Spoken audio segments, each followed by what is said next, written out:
Namun sebelumnya saya akan sebutkan dulu kisah tentang sosok orang yang sangat saleh dari kalangan tabi'in. Dia hidup di zaman Nabi SAW tapi tidak sempat bertemu dengan Nabi dalam pendapat sebagian orang, yaitu Ubaid bin Umair bin Qatada al-Laythi al-Jundu'i al-Makki, ya. Orang ini sangat saleh, luar biasa. Sampai di Mekah itu kalau ada orang yang menganggap dirinya, ya, lemah imannya, pasti datang kepada dia, ya, kepada Ubaid ini rahimahullah. Orang ini sangat luar biasa keimanannya. Ada sebuah kisah dinukil oleh Ibnu Qudamah. Kisah Ibnu Qudamah dinukil tadi, kisah Tha'labah. Ini dinukil dalam sebuah kisah di sebuah buku, ya. Kisah ini kisah sahih. Ada seorang wanita di Mekah sangat terkenal dengan kecantikannya. Dan wanita ini terkenal tinggi, putih, cantik, fitnah luar biasa. Tapi dia tutup wajahnya, dia pakai cadar. Dia bilang sama suaminya, satu hari dia bicara sama suaminya. Dia mengatakan, wahai suamiku, kira-kira apakah ada orang yang bisa selamat dari fitnah wajahku ini? Artinya dia coba menyebutkan sama suaminya. Kata suaminya, tentu saja ada, ya, walaupun kau cantik, tapi akan ada orang yang bisa tidak kena fitnahmu. Kata perempuan itu penasaran, siapakah itu? Artinya kalau saya buka wajah saya, ya, saya tidak pakai hijab ini, masih ada laki-laki yang tidak tertarik. Maka kata suaminya, Ubaid ibn Umair, seorang ulama. Maka tiba-tiba istrinya karena merasa tertantang datang kepada suaminya lalu berkata, wahai suamiku, Andes, apakah kau mengizinkan aku untuk coba menggoda Ubaid hanya untuk mengetes imannya? Sekaligus juga mengetes apakah betul memang dia tidak kena dengan fitnah wajahku dan kecantikanku ini. Suaminya mengatakan, karena penasaran juga mengatakan, baik, saya izinkan. Maka wanita ini pergi ke Masjid Haram. Ini Ubaid ini punya majelis ta'lim, ya, di Masjid Haram. Ulama besar. Tidak pernah sama sekali berbuat dosa dalam kisahnya, dalam kisah hidupnya. Allahu alam kalau yang dinukil dari kisah yang lain. Tapi dia disebutkan orang yang sangat soleh. Kemudian datanglah wanita ini lalu mengatakan, saya punya pertanyaan Syekh. Kata dia, silahkan. Dia bilang, tapi pertanyaan ini pribadi, maka saya tidak bisa menanyakan di depan orang. Kalau bisa saya akan meminggir dengan anda di salah satu sudut masjid ini.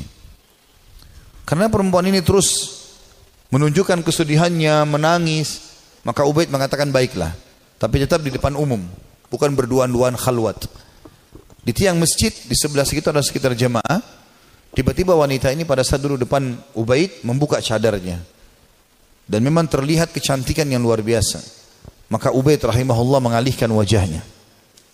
Sambil kata Ubaid mengatakan, apa yang kau lakukan? Bukankah kau bertanya, kenapa kau membuka cadarmu?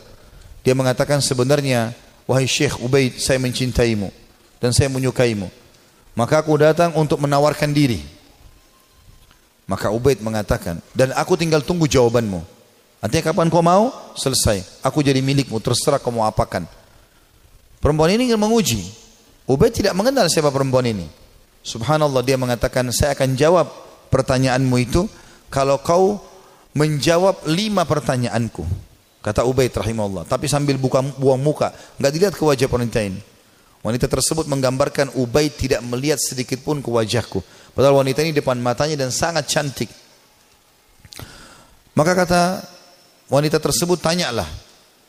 Kata Ubaid rahimahullah. Jadi tadi dia memang bilang waktu dalam majelis, saya punya masalah, saya mau minta nasihat. Padahal dia cuma mau berbohong wanita ini. Tapi hanya mendapatkan nasihat yang benar. Apa kata Ubaid rahimahullah? Andai saja bertepatan pada saat sekarang malaikat maut datang ingin mencabut ruhmu, apakah kau akan menawarkan hal yang sama padaku? Kalau memang kau sedang berhadapan dengan malaikat maut? Kata wanita tersebut, tentu tidak.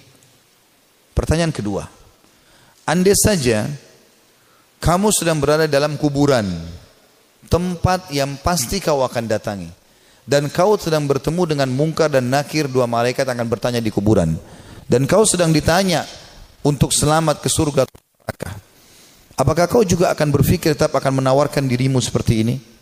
Dia mengatakan tidak.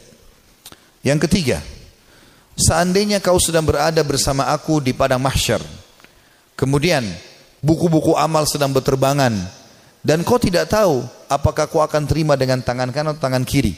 Tangan kanan akan selamat ke surga, tangan kiri akan masuk ke neraka. Apakah kau juga akan menawarkan dirimu seperti ini kepadaku? Dia mengatakan tidak.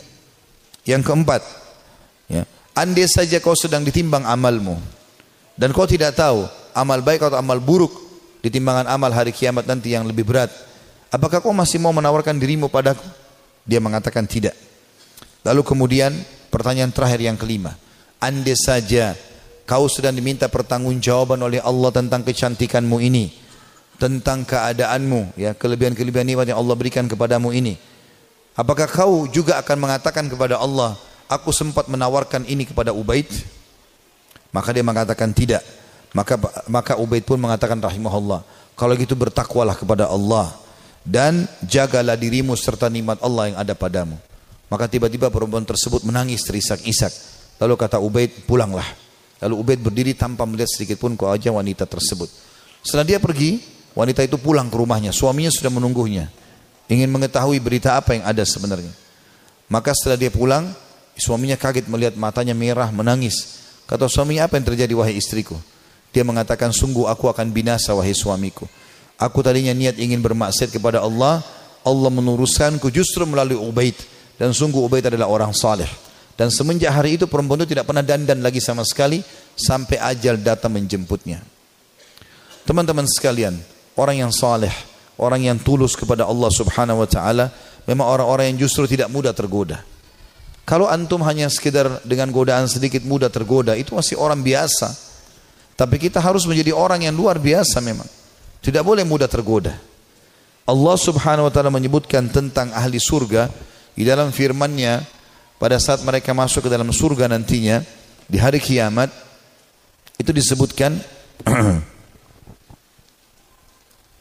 malaikat akan masuk dari semua pintu-pintu istana mereka dan mereka akan berkata para malaikat, salamun alaikum bima sabartum fa ni'ma uqbad dar.